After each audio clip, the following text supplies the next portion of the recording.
సాగునీటి కోసం ఇవాళ ఎదురు చూసే పరిస్థితి ఏర్పడ్డది. సాగునీరు లేక ఖమ్మం జిల్లాలో పంట పొలాలు ఎండిపోతున్నటువంటి పరిస్థితి. ఈసారి ఎన్నడూ లేనంతగా కృష్ణానదిలో బ్రహ్మాండంగా వరద వచ్చింది, నీళ్ళు వచ్చినాయి. దాదాపు 1000 టీఎంసీల నీళ్లు సముద్రం పాలైనాయి. నాగార్జున సాగర్ నిండు కుండలాగా ఉన్నది. ఇన్ని నీళ్లున్న ఖమ్మం జిల్లాలో పంటలు ఎండిపోతున్నాయంటే దీనికి కారణం ఎవరు? 3 మంత్రుల మధ్య సమన్వయ లోపం, నీటిపారుదల మంత్రి యొక్క నిర్లక్ష్యం, ముఖ్యమంత్రి గారు పట్టింపు లేకపోవడం వల్ల ఇవాళ ఖమ్మం జిల్లాలో పంటలు ఎండిపోతున్న పరిస్థితి. 22 రోజులైంది కాలువకు గండిపడి. సెప్టెంబర్ 1వ తేదీన గండిపడ్డది, ఇవాళ 23వ తేదీ. సరే, ఆ 1వ తేదీ వదిలిపెట్టిన ఇవాళకి 22 రోజులు. 22 రోజులు కాలువకు పడిన గండిని పూడ్చలేని ఈ ప్రబుద్ధులు కాళేశ్వరం గురించి పెద్ద పెద్ద మాటలు మాట్లాడారు గతంలో. 22 రోజుల్లో ఒక కాలువ గండి పూడ్చడం చేత కదా ఈ ప్రభుత్వానికి? ఇది నిర్లక్ష్యం కాకపోతే ఏంటి అని నేను అడుగుతా ఉన్నా. పాలేరు జలాశయం నుంచి పంట పొలాలకు నీళ్ళిచ్చే కాలువ ఏదైతే ఉందో అది పాలేరు జలాశయం దిగువన దాదాపు ఒక 100 మీటర్ల దిగువన మరి ఆ కాలువకు గండిపడ్డది. ఆ కాలువను పూడ్చడం చేతగాక ఈ ప్రభుత్వం రైతుల పంట పొలాలు ఎండబెడతా ఉన్నారు. సెప్టెంబర్ 1వ తేదీన గండిపడితే ఆల్మోస్ట్ 2వ తేదీ 3వ తేదీ కల్లా వర్షాలు తగ్గిపోయినాయి. వర్షాలు లేవు. గత 22 రోజులుగా ఏదో వర్షాలు పడ్డాయి, పని సాగలేదు అనే పరిస్థితి కూడా లేదు. 22 రోజులుగా ఏం ఇబ్బంది లేదు పనిచేయడానికి. చిన్న మరమ్మతు చేయకపోవడం అంటే ఈ ప్రభుత్వం యొక్క నిర్లక్ష్యం, ఇది మంత్రుల సమన్వయ లోపం. ఈరోజు పరిస్థితి ఏంటంటే మా వీరయ్య గారు ఉన్నారు, అజయ్ గారు ఉన్నారు, మా ఎంపీ గారు రవి గారు ఉన్నారు. వాళ్ళందరూ కూడా రోజు రైతుల నుంచి ఫోన్లు వస్తూ ఉన్నాయి. 1000 ఎకరాల్లో పంట నష్టం జరిగింది. చూడండి ఎట్లా ఎండిపోతున్నాయో పొలాలు చూడండి దయచేసి. నెర్రలు బాచినాయి పొలాలు. ఒకవైపు కృష్ణానదిలో పరవళ్ళు దొక్కుతూ ఉంటే, సాగర్ నిండు కుండలాగా ఉంటే, ఇవాళ సాగర్ ఆయకట్టు రైతుల పొలాలు నెర్రలు బాచి ఎండిపోతూ ఉంటే రైతులు కళ్ళల్లో నీళ్లు పెట్టుకొని ఏడుస్తున్నటువంటి పరిస్థితి. ఇది కేవలం ప్రభుత్వం యొక్క వైఫల్యం, ప్రభుత్వం యొక్క చేతగాంతనం, ప్రభుత్వం యొక్క నిర్లక్ష్యం వల్ల ఈరోజు ఈ లక్షల ఎకరాల్లో పంట ఎండిపోయినటువంటి పరిస్థితి.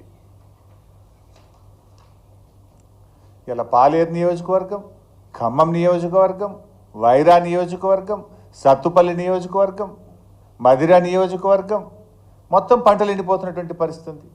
ఇప్పటికే రైతులు, నేలకొండపల్లి రైతులు ఎన్ఎస్పి కార్యాలయాన్ని ముట్టడించారు. కూసుమంచి, ఖమ్మం, వైరా, కల్లూరు అన్ని మండలాల్లో ఇవాళ ఎన్ఎస్పి ఆఫీసులను ముట్టడిస్తున్న స్వచ్ఛందంగా. ఈ పార్టీ ఆ పార్టీ కాదు, రైతుల కడుపు మంట. రైతులు పార్టీలకు అతీతంగా పోయి ఎన్ఎస్పి కార్యాలయం ముందు ధర్నాలు చేస్తుంటే ఈ ప్రభుత్వం మొద్దు నిద్రపోతూ ఉంది. బాధ కలిగేది ఏంటంటే పోయిన సంవత్సరమేమో వర్షాలు పడక, సాగర్ ఆయకట్టుకు నీళ్లు లేక కరువు వచ్చి పడ్డది. పోయినసారి అట్లా నష్టపోయిన రైతులు నీళ్లు లేక పంట వేయక పడావు పెట్టుకున్నారు పొలాలన్నీ. ఈసారి ఏదో కాలం బాగైంది, సాగర్ నిండింది, కృష్ణాలో నీళ్ళు వచ్చినాయని ఆశపడితే ఈసారి ఈ ప్రభుత్వం యొక్క నిర్లక్ష్యం వల్ల ఇట్లా ఎండిపోయేటువంటి పరిస్థితి. అంటే గత సంవత్సరమేమో ప్రకృతి తెచ్చిన కరువు అయితే ఈ సంవత్సరమేమో కాంగ్రెస్ పార్టీ తెచ్చిన కరువు. ఇది కాంగ్రెస్ యొక్క చేతగానితనం వల్ల, కాంగ్రెస్ ప్రభుత్వం యొక్క నిర్లక్ష్యం వల్ల వచ్చినటువంటి కరువు. ఇది ఎట్లా ఉందంటే ఒకవైపు వరదల్లో నష్టం, ఇంకొక వైపు సాగర్ ఆయకట్టుకు నీళ్ళందక పంట నష్టం. ముందు దగ వెనుక దగ, కుడి ఎడమల దగా దగ. కాంగ్రెస్ పాలనలో రైతు గుండె మంట బగబగ. ఇది పరిస్థితి ఈరోజు. అటు ప్రకృతి వైపరీత్యంతో పంటలు నష్టపోయి దుఃఖంలో ఉంటే, ఇంకొక వైపు ఈ ప్రభుత్వం యొక్క చేతగాంతనం వల్ల, నిర్లక్ష్యం వల్ల పంటలు ఎండిపోతున్నటువంటి పరిస్థితి. ఏముంది, ఒక గండి పూడ్చడానికి ఓ ఇంజనీర్ను పెట్టి, ఒక సీనియర్ ఇంజనీర్ను పెట్టి రాత్రింబవళ్ళు పనిచేయించి చేయాల్సిన పని. నిమ్మకు నీరెత్తినట్లు వ్యవహరించారు. ఓ రొటీన్గా అంటే ఎంత సీరియస్గా తీసుకోవాలి. కింద 2.5 లక్షల ఎకరాల పంట ఉన్నది.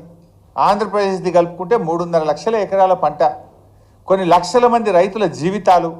ఎంత సీరియస్గా ప్రభుత్వం తీసుకోవాలి అంటే మీకు పట్టింపు లేదు, అసలు ఏమాత్రం కూడా పట్టింపు లేదు. జిల్లాలో 3 మంత్రులు ఉన్నారు. పొంగులేటి శ్రీనివాసరెడ్డి గారు, బట్టి విక్రమార్క గారు, తుమ్మల నాగేశ్వరరావు గారు. 3 ఈ గండిబడ్డ కాలువ పక్క నుంచే పోతారు. రోజు ఖమ్మం పోవాలంటే ఆ రోడ్డు ఈ గండికి 100 మీటర్ల దూరంలోనే పోతుంది. దాన్ని పక్కకెళ్ళే పోతున్నారు. మరి 23 రోజుల్లో కనీసం వీళ్ళు ఒక 10 సార్లు పోయొచ్చు ఉంటారు ఖమ్మం. ఆగి ఆ గండి ఎందుకు పూడుస్తలేరు, ఎప్పుడు పూడుస్తారని ఒక రివ్యూ చేసేంత తీరిక కానీ కన్సర్న్ కానీ మీకు లేదా అని అడుగుతా ఉన్న ఖమ్మం జిల్లా మంత్రులకు. ఇక మాట్లాడమంటే దునియా మాట్లాడతారు ఈ ముఖ్యమంత్రి గారు, మంత్రులు. మేము ఆకాశాన్ని దించుతాం, సూర్యుడిని వంచుతాం, మేము ఇటున్న సూర్యుడు అటు పొడిచినా, అటున్న సూర్యుడు ఇటు పొడిచినా చేసి తీరుతాం. డైలాగులు కొట్టమంటే వీరే డైలాగులు కొడతారు. 22 రోజుల్లో ఒక గండి పూడ్చడం చేత కాదా నీకు? ఇక మాటలు మాట్లాడమంటే ఆకాశాన్ని వంచుతాం, సూర్యుడిని దించుతామని మాట్లాడతారు. గండి పూడ్చడం 22 రోజులుగా ఒక గండి పూడ్చడం చేత కాలేదు అంటే ఇది ప్రభుత్వ నిర్లక్ష్యం కాకపోతే, ఇది మీ నిర్వాకం కాకపోతే ఇంకేంటి అని చెప్పి నేను ఈరోజు అడుగుతా ఉన్నా. 9 మంది ఎమ్మెల్యేలను ఖమ్మం జిల్లాలో గెలిపిస్తే పంటలు ఎండబెట్టడమే మీరు ఆ రైతులకు ఇచ్చే బహుమానమా అని అడుగుతా ఉన్నా. 9 మంది ఎమ్మెల్యేలను గెలిపిస్తే హెలికాప్టర్ కూడా పంపకుండా 9 మంది ప్రాణాలను బలిగొట్టినటువంటి పరిస్థితి మీది. 3 మంత్రులు ఉన్న జిల్లాలో 3 లక్షల ఎకరాల పంటను ఎండబెడుతున్నటువంటి పరిస్థితి. ఇదా కాంగ్రెస్ పార్టీ చేసినటువంటిది? ఒక మాటలో చెప్పాలంటే ఈ ప్రభుత్వానికి కూల్చివేతలు తెలుసు తప్ప పూడ్చివేతలు రావు. కూల్చివేతలు తప్ప పూడ్చివేతలు వచ్చినట్టు లేదు ఈ ప్రభుత్వానికి. హైడ్రా పేరు మీద పెద్ద డ్రామా నడుపుతున్నారు. ఇక్కడ కూల్చివేతల పేరు మీద పేదవాళ్ళ ఉసురు పోసుకుంటున్నారు. అరే లక్షల మంది రైతులు అక్కడ నీళ్ళు ఎప్పుడు వస్తాయని కళ్ళల్లో వత్తులేసుకొని సాగర్ నీళ్ళ కోసం ఎదురు చూస్తుంటే గా రైతులకు నీళ్లు ఇవ్వడం చేత కాదా? మీ ప్రాధాన్యత ఏంది అని అడుగుతున్నా. పేదల ఇల్లు కూలగొట్టడం మీ ప్రాధాన్యతనా?